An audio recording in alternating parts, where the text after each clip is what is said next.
Bom, vamos lá.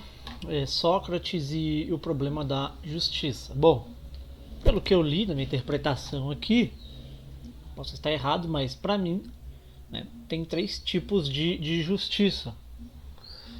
É, tem a justiça, bondade e piedade, que significa aí né, fazer boas obras, né, ajudar as pessoas, honrar os deuses, tá? E isso é uma prática real, tá? Honrar os deuses era uma prática cultural, tá? E temos a questão da justiça enquanto instituição e legisladores, tá? É, quando a gente vai ler algumas obras de Sócrates, ele fala sobre o bom legislador, sobre estudar, trabalhar, ser fiel, né, ter amigos. Então ele vai ajudar muito nessa questão para quem pretende governar. Ele vai falar que isso é uma das maiores ciências que tem, que é governar, inclusive colocando a ciência do bem governar acima da poesia e da literatura, se eu não me engano. Tá? E por fim temos a justiça em si, por si, assim como por exemplo o belo em si, é, o bem, o bom. Então, nesse caso aqui, a justiça aqui, a justiça que nós temos terrena seria um reflexo da justiça em si por si, assim como o belo. Se você acha uma coisa bela, é porque você tem marcado na sua alma o conceito de belo, tá? Então, aí diante do julgamento de Sócrates, a gente faz uma pergunta, tá? Então nos perguntamos qual dessas três justiças Sócrates foi julgado e condenado e tomou cicuta. Então a gente já tem essa pergunta aí, tá? Então ele foi julgado pela justiça comum da época, a instituição vigente, tá? É, né, por homens comuns, né? Pessoas de carne e osso, tá? Óbvio. Tá? Aí temos mais uma pergunta. O julgamento de Sócrates teve pendências pessoais? Eu estava vendo um vídeo do Olavo e Olavo, né, pressupôs, não afirmou nada. Falou, talvez fosse uma coisa que viesse se arrastando há 30, 20 anos e que tinha muitos acusadores anônimos. É, é. E aí teve a difamação contra Sócrates, né? Então temos aqui mais uma pergunta. A justiça, enquanto instituição, pode ser comprada? O processo legal pode ser injusto, comprado ou mal intencionado? Tá? Temos essa pergunta. Essa pergunta aqui foi depois de ler as obras do Sócrates. Aí você vai fazer uma coisa, você vai comprar, você vai dirigir, aí você começa, pô, mas por que aconteceu isso? Por que teve aquilo? Você vai se perguntando, né? Ou então às vezes na hora de ler mesmo ali você vai formulando questões. Existe uma simpatização dentro da legislação? E aí eu fui ver por que a justiça ela é cega. Na verdade a justiça ela não é cega, ela é vendada. Tá? Ela não tem os olhos arrancados como os olhos do Édipo, isso. Ela não tem os olhos arrancados. Eu fui pesquisar no Google mesmo. Por que a justiça é cega? Ela é cega para não ter essa simpatização, para não olhar as aparências. E, e é isso a respeito da justiça. Não era para ser cega, era para ser porque ela é vendada, né? Então é bem isso. Será que Sócrates não confundiu a justiça instituição com a justiça em si? Eu gosto de falar em si por si. Não é o correto, mas né? Vamos lá. Será que Sócrates não confundiu a justiça instituição com a justiça em si?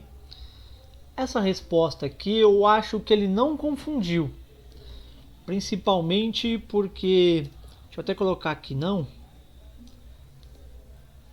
Acho que é no Criton. No Criton. É tanto livro do Sócrates. Eu só tô lembrando porque eu li poucas obras. Então por isso que eu tô lembrando. No Criton, Sócrates vai exaltar as leis, a pátria, o Estado, a instituição. Assim, tô colocando de uma forma bem grossa, assim. Inclusive eu escrevi aqui, porque sem lei não existe cidade que agrade. Tá lá no... Isso, tá no Criton. A minha tradução veio assim. Porque sem lei não existe cidade que agrade. Então, no Criton, Sócrates ele vai usar a razão para justificar o conjunto geral das leis. E Sócrates vai obedecer essa instituição aqui, ó. Obediência. Eu vou colocar aqui obediência, obedecer, vou colocar aqui. Obedecer. Obedecer. Que foi a tradução que chegou para mim, mas você pode colocar aqui respeitar, pode ser, talvez. Então vamos para... Então Sócrates ele foi julgado pela essa instituição, não pela justiça em si por si. Aí mais uma pergunta: realmente existe uma justiça em si ou é mero jogo de palavras e da razão? Tá? Bom, em Sócrates existe a justiça em si, na leitura de Sócrates. Então você tem que afirmar que tem, porque está lá no livro, nas palavras dele. Né? Mas olhando para nós assim, né, ou chegando na contemporaneidade, acho que é modernidade, contemporaneidade, Nietzsche vai dizer que é jogo de palavras, que é uma loucura interior. Né? Realmente existe justiça em si ou é mero jogo de palavras da razão? E aí Nietzsche vai criticar essa racionalidade, essa razão. A própria questão do ser, o Nietzsche ele vai criticar lá em Parmênides, vai falar, como, não existe o ser. O ser é coisa da sua mente, o ser. Que ser? Né, que o Parmênides, aquela frase que todo mundo fala, ser ou não ser, eis a questão. Não existe nenhum ser. Para Nietzsche não existe. Então, da mesma forma, não existe a justiça, o bom, o belo. Né? Para Nietzsche, não, isso é jogo de palavras. Tá? Bom, a justiça em si, enquanto produto da razão, pode ser aplicada no mundo real? Porém, se pode ser aplicada no mundo real, então por que não o foi no caso de Sócrates? Tá? Bom, ela pode ser aplicada no mundo real, mas o que pode ser aplicado não é a justiça em si, é o reflexo da justiça. Como eu falei, honrar os deuses. Existe a justiça em si, e aí você na alma recebe ali o conceito de justiça, e aí você pratica o bem e honra os deuses. Por exemplo, piedade que honra os deuses. Por exemplo,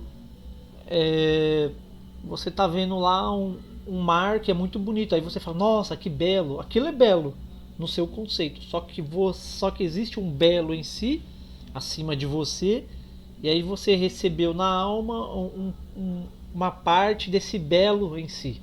Uma parte, estou colocando assim, não sei se é bem isso, tá? E aí você fala, nossa, que belo, tô aqui na praia, nossa, que belo isso, que belo aquela flor.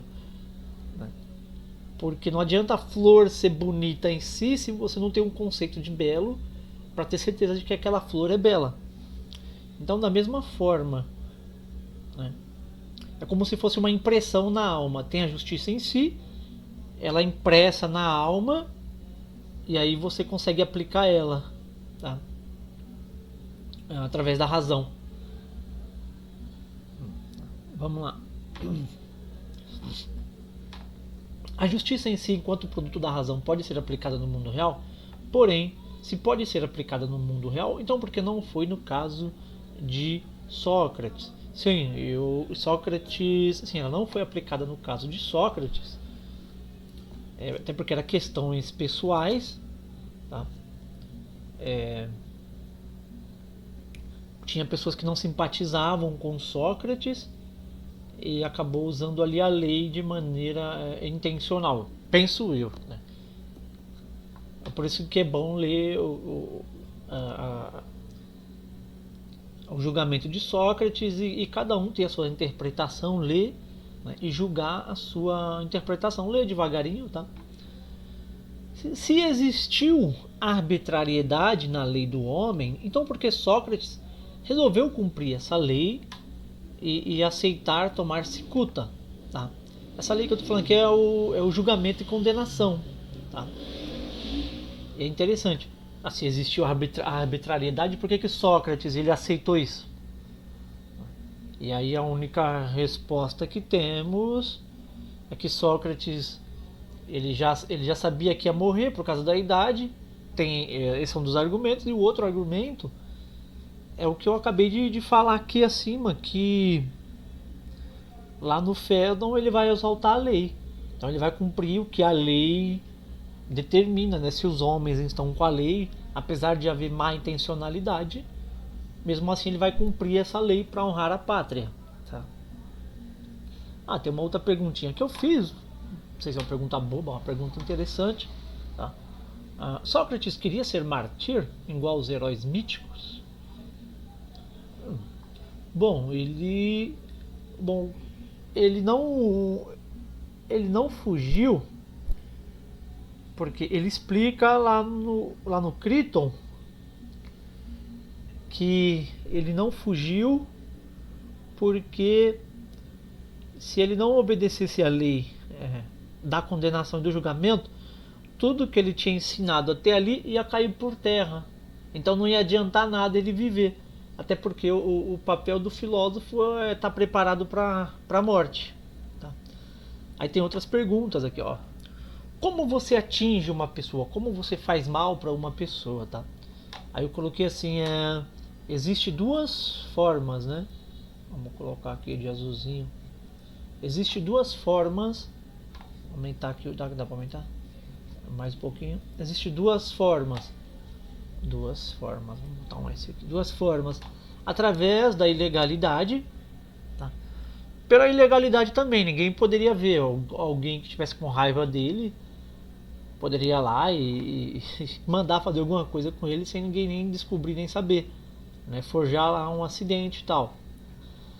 Beleza, mas a pessoa não quis, tudo bem. Então, ou através da legalidade dos meios legais e burocráticos.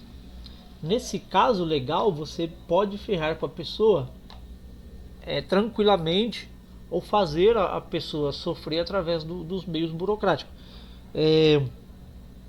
Essa aqui eu me lembrei, eu estava vendo lá um vídeo do Olavo, e o Olavo de Carvalho fala assim que teve acusadores anônimos, né? São pessoas que não queriam aparecer, mas queriam aí acabar com Sócrates, né? E aí o Olavo vai dizer, parecia que era uma coisa que vinha já de muito tempo, 30, 20 anos, tá? Então é isso, tá? Algumas questões aí.